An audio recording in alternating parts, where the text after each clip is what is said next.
Muchísimas gracias, como siempre, a los asistentes, aunque no les vea, y a todos los que os interesáis en directo o en diferido, ¿no? En esta conferencia, que también sé que hay pues mucha gente en YouTube que se interesa por el canal de Raíces de Europa, que cada vez es más grande, gracias a Dios.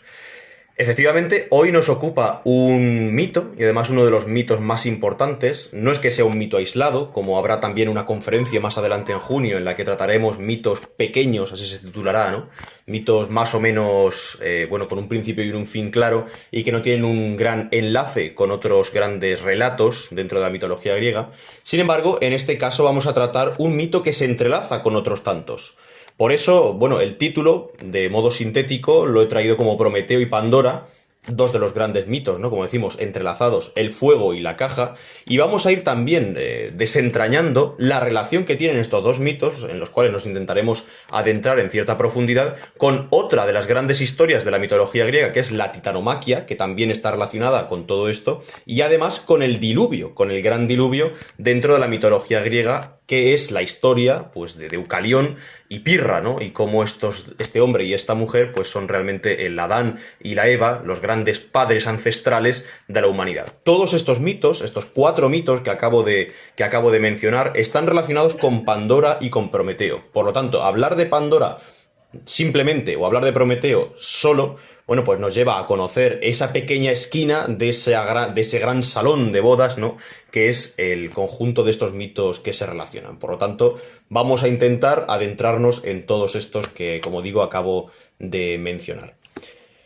Hemos hecho alusión hace unos segundos a los titanes, o mejor dicho, a la titanomaquia. La titanomaquia es la lucha que se desencadena entre los titanes, los dioses entre comillas antiguos, y los dioses nuevos, ¿no? Los dioses olímpicos, encabezados por Zeus, encabezados por Júpiter, ¿no? Se llamaría después. Los titanes, que son los dioses ancestrales, como decimos, de ese panteón griego, están en un primer momento encabezados por Cronos, un titán que, bueno, pues los españoles tenemos una imagen muy ilustrativa, pintada por Francisco de Goya, que es precisamente la de Saturno devorando a sus hijos, ¿no?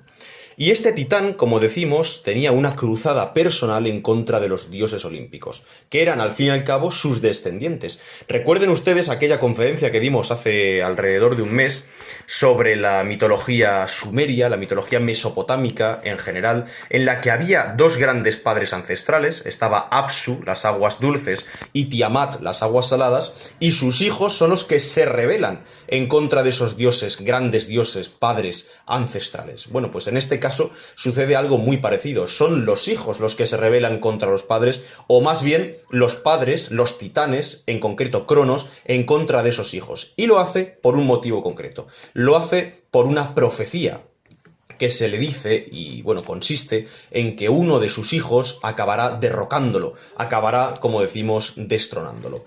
Ese hijo, según la profecía, bueno, no se sabía exactamente cuál sería, pero se sospechaba desde un primer momento que sería el más poderoso de todos ellos, es decir, que sería Zeus. Sin embargo, Zeus, bueno, pues cuando nace no es más que un bebé, ¿no? Es un bebé que su madre envuelve en pañales e intenta engañar a Cronos, decimos, a este gran titán, padre de los dioses olímpicos, intenta engañarlo para que no acabe con su vida, ya que, bueno, cuando recibe esa nefasta noticia de que uno de sus hijos acabará con su poder y acabará derrocándolo, bueno, pues a lo que se dedica básicamente es a devorarlos en cuanto nacen, ¿no? Y por eso tenemos esta imagen de Saturno o de Cronos devorando a sus hijos según salían del canal del parto de su madre. Bueno, pues la madre de Zeus esconde al bebé en una cueva lejana y hasta que no crece, pues pasa inadvertido, ¿no? A la vista de Cronos, que al fin y al cabo es engañado, como hemos dicho, y al que se le entrega una piedra envuelta en pañales como si fuera ese bebé. Y bueno, Cronos, envuelto en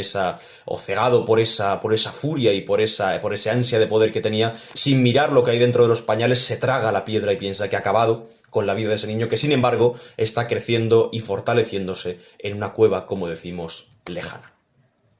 Cuando Zeus crece, él personalmente es el que desata la lucha, es el que comienza la guerra contra los dioses ancestrales, ¿de acuerdo? Contra los titanes, la titanomaquia, los dioses jóvenes, activos, como veíamos en el ejemplo de Mesopotamia, los dioses que al fin y al cabo traen otras normas, otras reglas, luchan contra lo ancestral, luchan contra lo antiguo. No nos vamos a encargar en esta conferencia de detallar lo que es la titanomaquia, pero bueno, para que entiendan ustedes qué es lo que sucede después y por qué hay dos titanes que están pululando por nuestra historia cuando el resto de sus congéneres han desaparecido, pues debemos hacer alusión efectivamente a esta titanomaquia. Los que pierden, como no podía ser de otro modo, son los titanes, y los que agarran el poder nuevo en el Olimpo son los dioses nuevos, ¿no? Valga la redundancia. De manera que, bueno, estamos en un mundo mitológico, obviamente, en un mundo de dioses, y lo que hace Zeus cuando vence a su padre Cronos es hacer que regurgite a todos sus hermanos que se había tragado nada más nacer, los dioses olímpicos, y que estos vuelvan o recuperen, podemos decir, su poder, ¿no? Intactos, porque, como decimos, según nacían, se los tragaba inmediatamente. Fruto de esta lucha tenemos tres resultados con respecto a los titanes, ¿de acuerdo? ¿Qué sucede con ellos? Son asesinados, como veíamos en la mitología mesopotámica, que al fin y al cabo el gran padre ancestral, las aguas dulces, Apsu, es despedazado, es descuartizado, y sobre él se edifica una ciudad sagrada, sobre la cual los dioses nuevos tienen descendencia.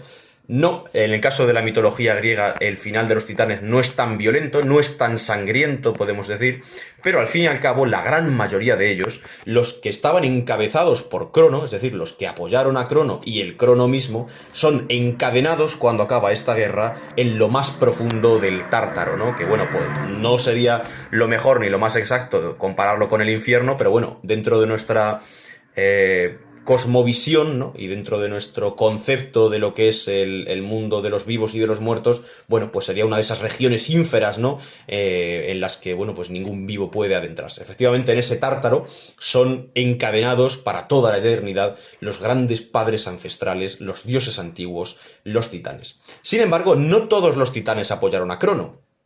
Hubo otros dos grupos, uno encabezado por las mujeres titánides, o sea, las mujeres titanes, es decir, había también mujeres dentro de este grupo, ¿no? Que se mantuvieron neutrales en todo momento, cosa curiosa, no apoyaron a Crono, ni tampoco apoyaron a Zeus, que era el cabecilla de los dioses nuevos, sino que simplemente se mantuvieron sin decir ni hacer nada, y por lo cual fueron respetadas cuando vencen los dioses olímpicos, y un tercer grupo de titanes que fueron aliados, es decir, fueron traidores a su estirpe, se aliaron con los dioses nuevos, se aliaron con Zeus. ¿Quiénes son esos titanes? Esos titanes nada más y nada menos son que Prometeo, el que va a ir hilando todo, bueno, pues la columna vertebral, ¿no?, de esta conferencia, y su hermano, que es menos conocido, pero que es igualmente relevante en esta historia, y lo será aún más en la historia de Pandora, Epimeteo. Prometeo, el nombre, significa aquel que prevé, aquel que ve antes de que llegue el acontecimiento, el inteligente, el previsor, el que sabe ver. Epimeteo, sin embargo, su hermano, es su opuesto, es la contraparte, es el que ve después, es el que no es precavido, el que no tiene ningún tipo de conocimiento, ¿no?, por lo menos a la hora de actuar en el mundo, y sus consecuencias tendrá dentro de nuestro mito. Por lo tanto, estos aliados, los que no se rebelan en contra de Zeus, obviamente no son castigados, sino que se les permite, como decimos, pulular por la corte olímpica prácticamente como si fueran uno de, o dos, mejor dicho, de esos dioses olímpicos, ¿de acuerdo? Por lo tanto, encontramos a dos titanes en medio de esta asamblea de dioses olímpicos. Simplemente por ilustrar quiénes eran estos titanes, bueno, pues ya hemos visto a Crono, ¿no?, devorando a los hijos según nacían. Hay otro titán que no es encadenado en el Tártaro, que es Atlas, pero es sometido a un castigo tremendo, que es sostener sobre su cuello, sobre sus hombros, la bóveda celeste entera, ¿no?, y del cual estuvimos hablando bastante cuando hicimos el último viaje a Marruecos y vimos, bueno, recortarse en el horizonte la cordillera que toma su nombre de este titán, la cordillera del Atlas. Y te encontramos también otros titanes que, aparte de no ser, mejor dicho, los que apoyaron a Zeus ni los que apoyaron a Cronos, es decir, a los dioses antiguos, simplemente se mantuvieron neutrales. No hablamos de las titánides, sino otros titanes menores que se mantuvieron también neutrales. Y En consecuencia, y como premio, se les permitió seguir siendo señores de sus dominios, es decir, de aquello sobre lo que reinaban. En el caso de Helios, que era el titán, responsable de regir el movimiento del Sol, en la medida en que no se había puesto en contra de los dioses nuevos, se le permitió que siguiera guiando, ¿no?, el carro celeste todos los días por la bóveda del cielo. En el caso del titán Océano sucedió algo muy parecido. En la medida en que se mantuvo neutral y no se metió en ninguno de los dos bandos de esta guerra, se le permitió, siempre como vasallo, ¿no?, y siempre como algo inferior a los nuevos reyes del Olimpo, se le permitió seguir gobernando todo lo que tuviera que ver con las masas de agua de la Tierra. Y efectivamente, como ya hemos mencionado, las titánides en su totalidad, ninguna de ellas apoyó a ninguno de los bandos, ¿no? Y tenemos aquí a dos de las más importantes. Vemos aquí en este caso un mosaico realmente hermoso de la titánide Tetis. No conviene, o conviene mejor dicho, aclarar que no es la otra Tetis de la que hablábamos en otros momentos, ¿no?, que era la madre de Aquiles. Aquella ninfa no tiene nada que ver, solamente comparten el nombre. Bueno, pues este grupo femenino en su totalidad se salvó de esa condenación eterna en el Tártaro. Y como veíamos, los protagonistas de nuestra historia, que al fin y al cabo son titanes, pero son titanes que saben mantenerse al margen de esa lucha y que serán los protagonistas, son dos, son Prometeo y su hermano Epimeteo, el que sabe ver y el que ve después, es decir, el inconsciente. De este modo, después de esa lucha sangrienta, ¿no?, incluso civil, podríamos decir, intrafamiliar, en la que los dioses nuevos, los hijos, los activos, los que traen nuevas leyes, luchan en contra de lo estático, de lo antiguo, de lo ancestral, de lo establecido, Zeus sale vencedor, ¿no? Y en este cuadro maravilloso, que a mí particularmente me parece especialmente hermoso, bueno, pues vemos a Zeus todopoderoso, con la melena prácticamente del león, reinando sobre las nubes del Olimpo, ¿no?, sobre las que se apoya prácticamente como si fuera su trono, rodeado de todos sus atributos. Llegados a este momento, ¿no?, de la parte previa a nuestra historia de mitos, me gustaría aclarar que en los mitos, valga la repetición, todo lo que se cuenta es un reflejo de lo que sucede en el mundo de los hombres. Esto lo hemos dicho muchas veces y yo no me cansaré nunca de decirlo. Los mitos no son cuentos, los mitos no son historias de ciencia ficción que a alguien se le ocurre para mantener ocupada la mente un domingo por la tarde. Los mitos son explicaciones de lo que sucede en el mundo. Como yo, señor que vive en el siglo IV, V, X antes de Cristo, no puedo recurrir a un pensamiento científico simplemente porque no existe, recurro a un pensamiento mítico. Y para explicar por qué cae un rayo, digo que es que Zeus lo ha enviado, o que los dioses están enfadados. Pero explica exactamente igual de bien el fenómeno natural, el mito, como el pensamiento científico. Cada uno se corresponde a una época y cada uno se corresponde a un marco sociocultural. Pero efectivamente, como siempre decimos y como siempre diremos, el mito no es un cuento. Y en este caso, mucho menos. Esa lucha, precisamente, de los dioses nuevos en contra de los dioses antiguos, de lo que llega de fuera en contra de lo que ya estaba, es un reflejo de lo que estaba pasando en la Europa de hace alrededor de 6.000 años, 4.000 años antes de Cristo, que son las primeras invasiones o las primeras migraciones de los pueblos indoeuropeos, que traen sus leyes, que traen sus saberes y que traen también sus dioses. Es decir, llega una generación de dioses nuevos. Unos podemos decir, fusionan con los antiguos, aquellos titanes que se ponen al servicio de los dioses nuevos. Otros están en un plano completamente opuesto y son, bueno, pues imposibles de asimilar con los dioses que van llegando y por lo tanto son condenados al olvido, la condenación en el Tártaro, y otros dioses simplemente no tienen nada que ver, sino que son deidades menores, pues como vemos de los elementos naturales, ¿no?, del sol, del océano, de la agricultura, y se mantienen neutrales en esa lucha cultural que es la de los pueblos indoeuropeos que están entrando desde las estepas pónticas en contra de los dioses de la tierra que ya existían en las maravillosas tierras de Grecia. Por lo tanto, esa lucha civil, en el caso de los dioses, ¿no?, y no civil, sino de un invasor extranjero, en el caso de los hombres, como decimos, tiene un paralelismo muy grande. Responsable o causa de esto, mejor dicho, de estas invasiones indoeuropeas, es que, por ejemplo, por decir un ejemplo sin ningún tipo de importancia, pero muy curioso, es que en persa, ven ustedes la flecha que baja hacia el este o hacia el sureste, ¿no? Eso es Irán. En persa, como decimos, lengua de Irán, actualmente, la partícula que, lo que nosotros decimos que, lo que me gusta, se dice que. Es decir, la partícula, por ejemplo, o el pronombre tú, se dice tú. Y esto no es un contagio, es decir, esto no ha surgido por contaminación lingüística, sino que compartimos una raíz lingüística que es la raíz indoeuropea. Y no solamente, perdón, no solamente una raíz lingüística y una raíz de mitos, como también vimos en los mitos indoiranios, indoeuropeos, que se fusionaban con el hinduismo, sino también una raíz racial, si me permiten la expresión, una raíz de sangre. Yo no sé si ustedes alguna vez han visto a un iraquí o a una iraquí, porque en las mujeres es curioso, pero es más visible. Bueno, aparte de que son muy guapas, la mayoría de ellas, los rasgos que tienen son muy llamativos. Yo les voy a enseñar lo que es una mujer iraquí y ustedes me dirán, bueno, no me lo dirán, pero me dirán después en las preguntas si se la imaginaban así. Una mujer iraquí normalmente, sobre todo si es de Bagdad, del centro, o si es del norte, también hay influencia kurda, ¿no? Influencia siria, pero en general, bueno, pues por esas invasiones que decimos, es una mujer de piel blanca.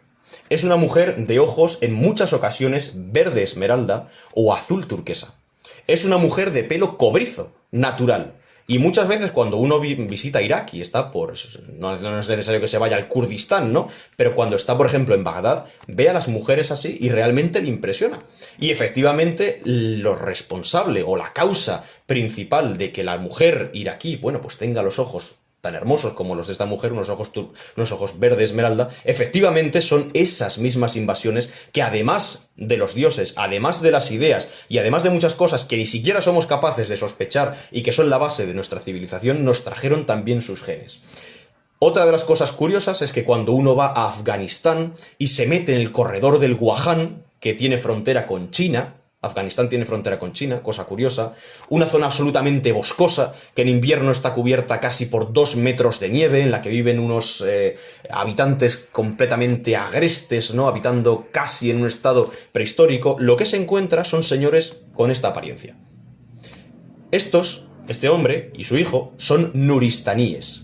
Los nuristaníes, como digo, habitan, históricamente por lo menos, en la región del Nuristán, antiguamente llamada el Kafiristán, es decir, la tierra de los kafir, la tierra de los infieles, porque fueron tan sumamente, resistieron de una manera tan sumamente agresiva que ni siquiera aceptaron el Islam.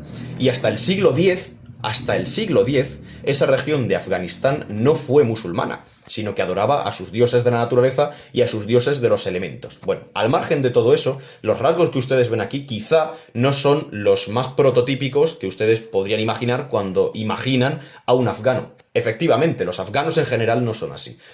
Estos genes, este fenotipo en concreto, pelo muy rubio, piel sonrosada, muy blanca y ojos azul transparente, es una reminiscencia precisamente, bueno, se cree, ¿no? En la medida en que se puede saber, se cree que es una reminiscencia de esas invasiones de los pueblos indoeuropeos que desde lo que hoy en día es aproximadamente Ucrania, se parece más a un ucraniano que a un afgano, desde esas estepas pónticas que son el granero, que han sido históricamente el granero de Europa, pues efectivamente fueron adentrándose tanto hacia Europa como hacia Asia y fueron asentándose y bueno, pues digamos que con un alto grado de endogamia, porque apenas se mezclaban con los habitantes del pueblo por el que iban pasando, pues acabaron teniendo los mismos rasgos que sus ancestros indoeuropeos.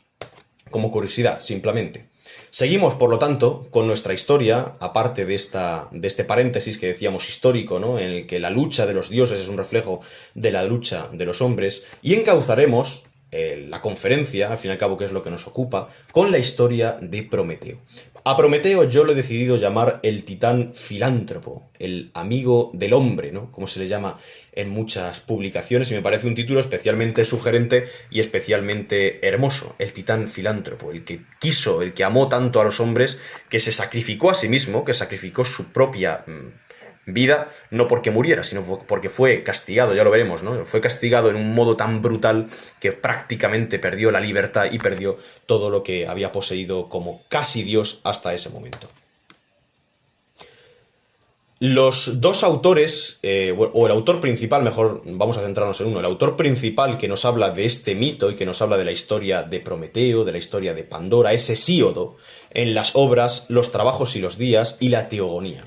Lo que se nos cuenta, bueno, hay más autores, ¿no?, que hablan de Prometeo, incluso posteriormente, habla de él, bueno, pues Esopo también habla, Apolodoro, Ovidio, incluso Platón en su discurso del Protágoras, en el que, bueno, pues pone un escenario en el que habla con este sofista, habla de Prometeo también, pero bueno, la fuente principal y original, podemos decir que es Hesíodo, ¿no? Y se nos cuenta, como decimos, que el propio Prometeo es el que crea a los hombres. Se nos dice que es él el que, tomando un pedazo, un trozo de arcilla, lo moldea y poco a poco le va dando forma a los hombres. Y crea al ser humano varón, ¿no? Lo crea con sus propias manos. Y por eso se puede explicar quizá que le tenga o que le profese semejante amor y semejante cariño y semejante deseo de protección. Pero no acabó ahí la cosa, o sea, no lo creó y lo soltó en el campo, ¿no? Como se decía en el mito de Gilgamesh, cuando la diosa crea a Enkidu y lo arroja literalmente, lo lanza, lo tira desde el cielo hasta los campos y se convierte en una bestia salvaje, sino que su amor permanece y su amor perdura y su protección es prácticamente eterna, ¿no? Hasta el final del mito.